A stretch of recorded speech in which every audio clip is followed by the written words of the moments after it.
अजित पवार आणि रोहित पवार यांच्या नात्यातील जिव्हाळा आणि आपुलकीची भावना विधिमंडळात सोमवारी पुन्हा एकदा बघायला मिळाली.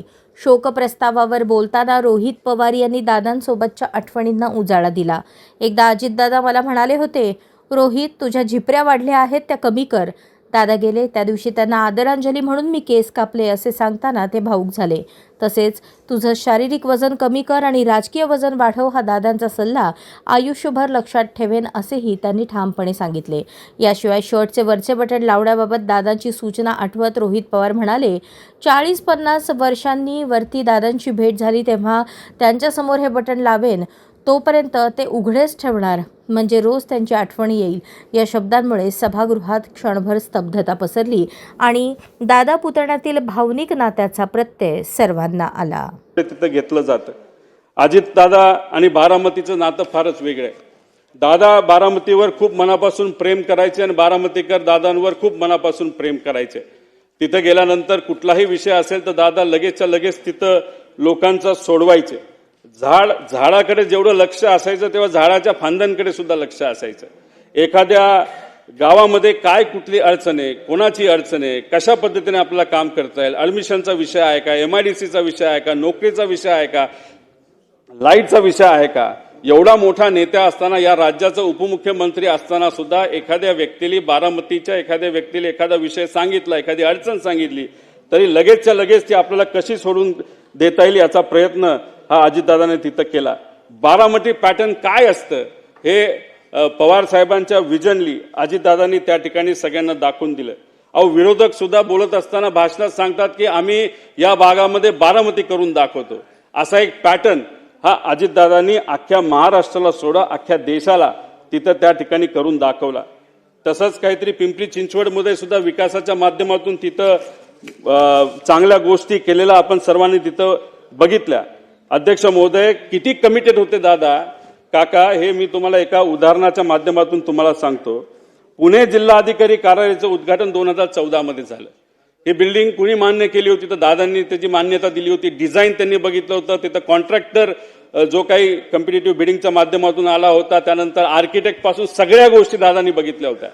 फक्त 2014ला सत्ता बदलली आणि त्या बिल्डिंगच्या उद्घाटनासाठी दादांना बोलवलं गेलं नाही. पण तरी सुद्धा बिल्डिंगचं उद्घाटन होणार आहे, सीएम आणि इतर नेत्यांच्या माध्यमातून होणार आहे. दादा आदल्या दिवशी रात्री गेले, अधिकाऱ्यांना बोलवलं, आर्किटेक्टला बोलवलं, कॉन्ट्रॅक्टरला बोलवलं. कुठं काय चुकीचं आहे का, कुठं काय साफसफाई राहिली का, ह्या सगळ्या गोष्टी त्यांनी बघितल्या.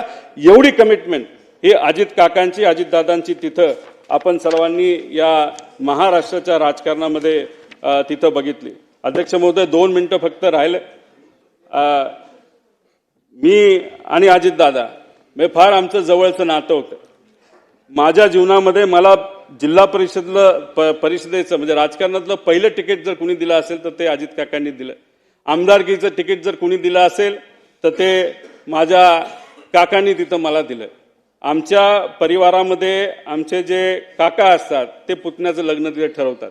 पवार साहेबांनी काकांचं ठरवलं आणि माझ्या काकांनी माझं तिथं ठरवलं आणि ती गोष्ट कधी मी आयुष्यात विसरणार नाही.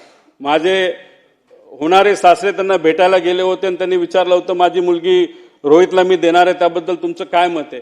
1 सेकंड सुद्धा त्यांनी तिथं लावला नाही. म्हणाले की होतकरू मुलगा आहे, कष्टाळू मुलगा आहे, विजन घेऊन चालतो, लगेचच्या लगेच तिथं लग्न करून टाक. आणि स्वतः आजारी असताना सुद्धा काका तिथं लग्नाला आले होते आणि तिथं आदरातिथ्य जर तुम्ही बघितलं तर त्यांच्याच मुलाचं लग्न आहे अशा पद्धतीने त्या दिवशी ते तिथं वावरत होते आणि त्या पद्धतीने त्यांनी तो आशीर्वाद तिथं मला दिला. जेव्हा पक्ष वेगळा झाला तेव्हा काही प्रमाणात दादांकडनं साहेबांबद्दल काही गोष्टी बोलल्या गेल्या असतील, आम्ही तिथं बोललो गेलो असेल. पण काही दिवसांपूर्वी जेव्हा काका आणि आम्ही सर्वजण बारामती हॉस्टेलला भेटलो होतो, आम्ही तिथं सातत्याने चर्चा करत होतो. गेल्या काही महिन्यांमध्ये दादांबरोबर फार जवळून काम करण्याची तिथं संधी मला मिळाली. एक विकास लवांडे नावाचा कार्यकर्ता आहे. अजितदादांवर अतिशय जहाल पद्धतीने त्यांनी टीका केली होती. जेव्हा पवार साहेबांना सोडलं होतं तेव्हा ते विकास लवांडेंना काही 1.5 महिन्यापूर्वी दादांना भेटवलं. दादा हे विकास लवांडे. तेव्हा दादांनी सांगितलं, मीच त्याला पक्षामध्ये आणलंय.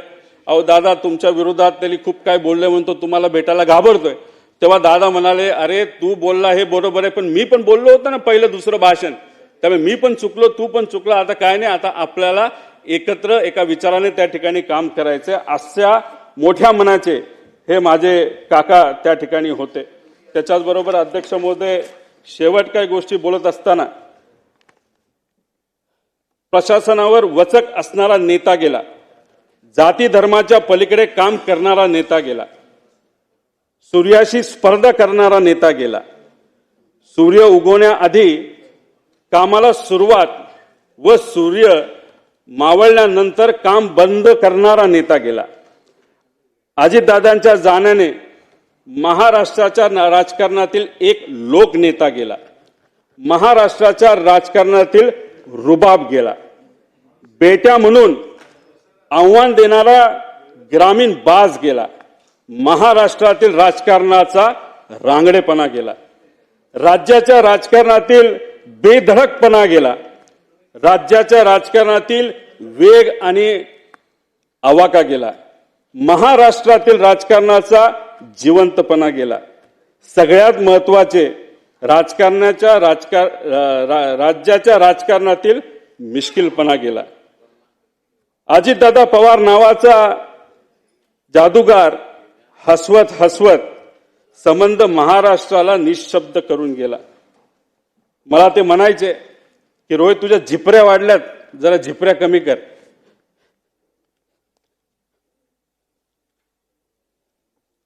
त्या दिवशी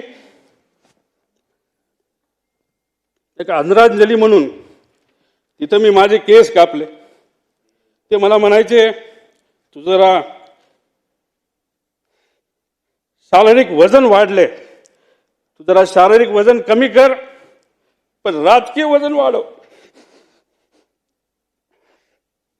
मी नुसतं म्हणायचो हो करतो, पण मी त्यांना शब्द देतो की माझी हेअरस्टाईल मी अशीच ठेवेल, शारीरिक वजन कमी करेल, राजकीय वाढवेल, पण एक गोष्ट मात्र खरी. ते मला म्हणायचे, वरचं बटन वरपर्यंत लावत जा, पण काकांना एक सांगायचे, 40-50 वर्षानंतर मी जेव्हा तुम्हाला भेटेल तोपर्यंत मी बटन असंच उघडे ठेवणार, त्यावेळेस मात्र तुम्हाला भेटल्यानंतर हे बटन मी त्या ठिकाणी लावेल, कारण शेवटी हे बटन असं ठेवल्यानंतर तुमची आठवण त्या ठिकाणी मला नक्कीच त्या ठिकाणी येईल.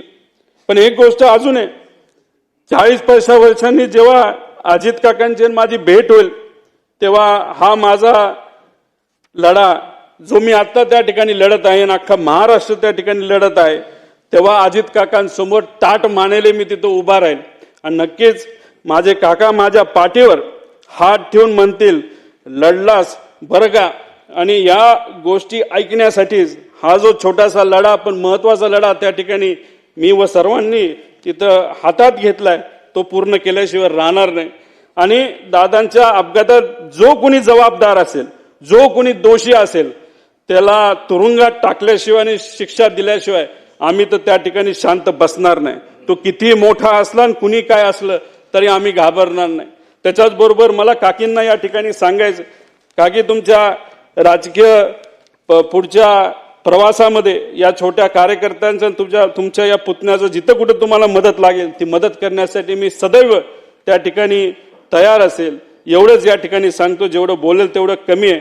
पण आमच्या या काकांच्या विचारावर, काकांच्या स्टाईलनी मी नक्कीच येणाऱ्या काळामध्ये लोकांच्या हितासाठी, महाराष्ट्राच्या हितासाठी त्या ठिकाणी काम करत राहील. धन्यवाद. रामकृष्ण.